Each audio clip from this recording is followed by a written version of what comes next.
Hi, let's do a directed drawing.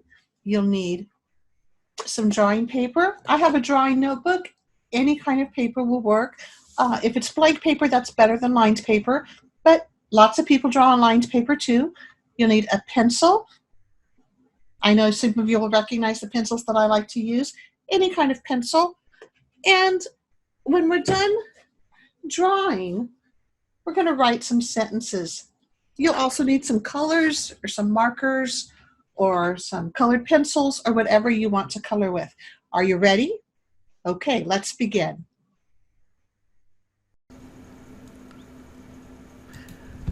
Hi, we're going to do a directed drawing. It's been a while since we've done one. I have my notebook out and I just put a dot in the center of the paper just to give me an idea where things are. I'm going to draw a circle on one side of the dot. I'm going to draw one on the other. I'm going to try my best to make it the same size, but if it's not the same size, that's okay. So I have two circles. My dot's not quite in the middle. Not going to worry about it. Now I'm going to just add some little lines coming out from each circle because these are going to be the eyes. And so, on the outsides, that's kind of the whites of your eyes. And then I'm going to draw two smaller circles at the very top because whatever I'm drawing is going to be looking up. Okay, now I'm going to draw, I'm going to draw the nose. So this is not a person that we're drawing. You'll soon figure out what we're drawing. And that kind of looks like an upside down triangle with curved edges. Now I'm thinking about, I don't know what that part of an animal is called, but it's the part that's the muzzle. I'm not sure, but I draw one on one side, and I'm going to come around and I'm going to just try to make it identical. It's not exactly, but it's pretty close. And then I'm going to just draw a little line, a little short, little curved line down there. I'm going to draw the top now, and I'm kind of sketching out my placement. I'm just going to draw a short curved line right up on the top, and then I'm going to add ears. And I bet you know what we're drawing now. What has ears like that? Let's draw one on the other side. It's kind of a little triangular shape, kind of draw to the point, and then I just draw up to the next point. And if you need to pause this and catch up, that's okay. I'm going to draw a line down, kind of going out a little bit on the one side, and then I'm going to do it on the other side. Now my paper goes down a little bit further. You can't quite see that. That's okay. I'm kind of thinking that my cat's a little too skinny there. I want to make him a little bit bigger. So I'm going to erase my line. I could have left it because, all animals look different and it's really not a big deal. Okay, so now I have my cat and you can see it went down a little bit more, and I'm going to kind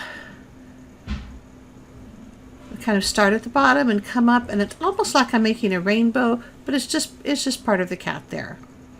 And then I'm going to start on a bird. This is going to be a bird sitting on top of the cat. And so I'm just getting my placement here. I'm going to just kind of draw a whooshy line just like that. Give you a moment to catch up. I'm going to come down just a little bit for the bird's beak.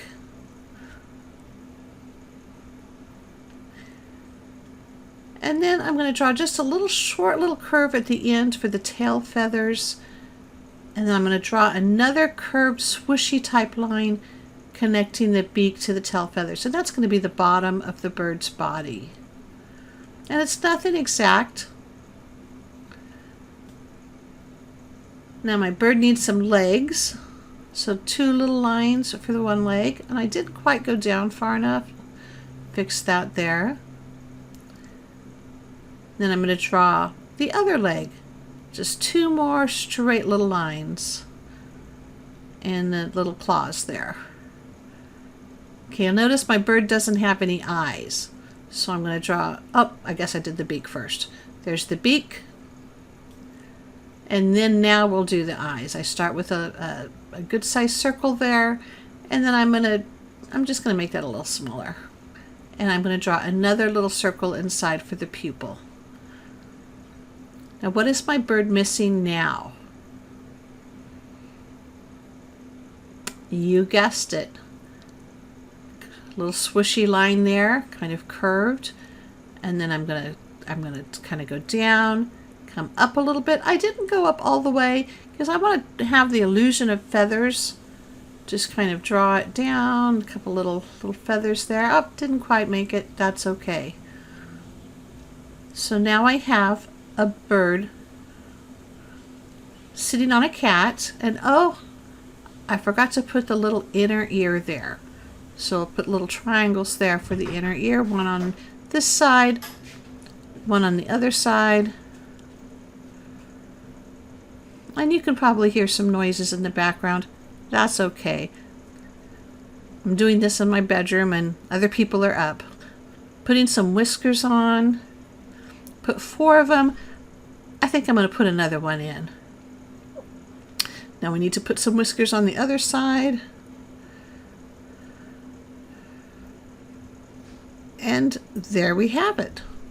There you have a cat with a bird sitting on its head. Before we color our picture, let's write a few sentences. Pull out your composition journal, the same one you use for the Sunday lessons. Find the next blank page, put the date up in the corner, and then we'll write. I'm going to use my own notebook, but you use the same journal that you use for schoolwork. Now I started out in pencil, but then I realized it was too light. So I'm going to switch it in just a second. I'm starting with, today I drew a picture of a bird and a cat. Today I drew a picture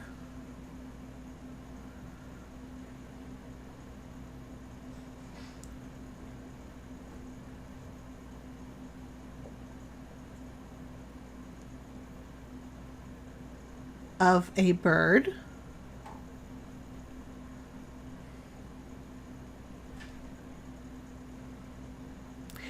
and a cat.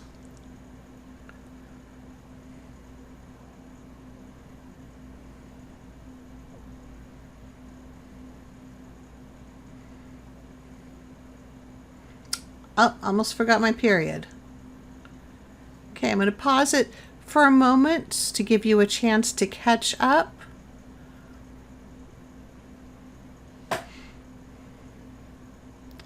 Okay, the bird sat on the cat's head.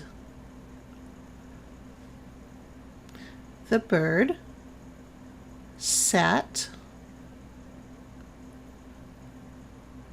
on the cat's, be sure to put an apostrophe between the T and the S, head, period.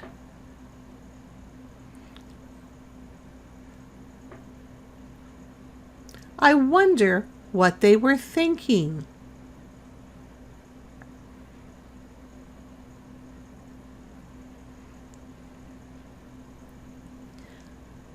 I wonder what they were thinking.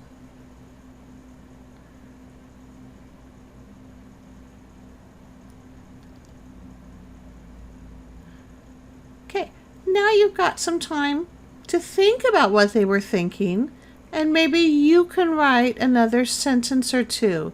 Now, I like to skip a line when I'm writing. It helps me be a little bit neater, and it makes it a little bit easier to read. Then after we're done writing, go ahead and color. And I would love it if you sent me a picture. You can post an image in Google Classroom, or you can take a picture and share it with me, or send it to me, or email it to me with your parents' help. And I will post it in our Google Classroom so that your classmates can see your beautiful artwork and your writing.